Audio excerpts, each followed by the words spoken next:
Juanita, un film de 1935 de Pierre Caron, scénario et dialogue de René Pujol, avec dans la distribution Mireille Perret, Alice Tissot, Milly Matisse, Alfred Rode, André Berlet, Raymond Cordy et Pierre Dac. Le sujet.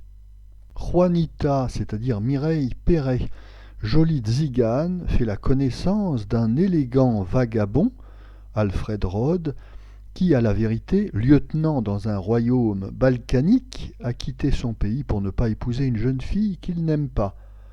Il emmène Juanita à la cour, mais abandonne son métier d'officier pour celui de chef d'orchestre.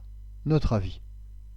Le violoniste Alfred Rode, le futur époux de l'actrice Claudine Dupuis, était dans les années 30, avec son orchestre, l'un des spécialistes du film Tzigane. On lui doit en 1932 Le Danube bleu, en 1934 Antonia, suivi d'une adaptation anglaise, en 1935 Juanita, qui sera suivi également d'une adaptation anglaise, et en 1939 de nouveau Le Danube bleu. La recette de ce type de film est bien connue, on alterne les scènes de comédie plutôt réussies ici dans Juanita avec des numéros de danse et de musique tzigane marqués d'un pittoresque de cartes postales. Comme je le disais, les petits sketchs comiques sont réussis dans ce film où on apprécie les décors très kitsch de la cour royale, de ce royaume balkanique imaginaire.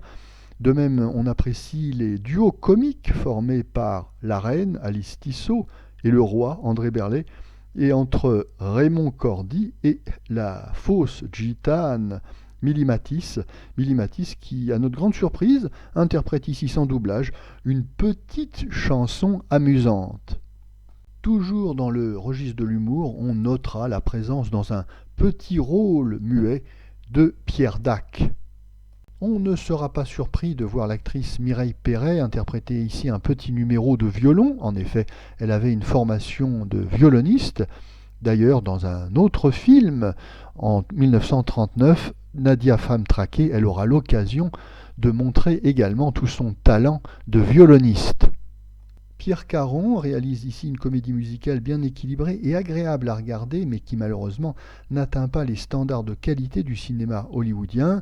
On ne peut manquer à cet égard de comparer Juanita, petit film tzigane français, à Caravane, le film de 1934 d'Éric Charel, film tzigane hollywoodien à grosse production. Oui, dès qu'il s'agit de musical ou de comédie musicale, Hollywood est la référence numéro 1 universelle.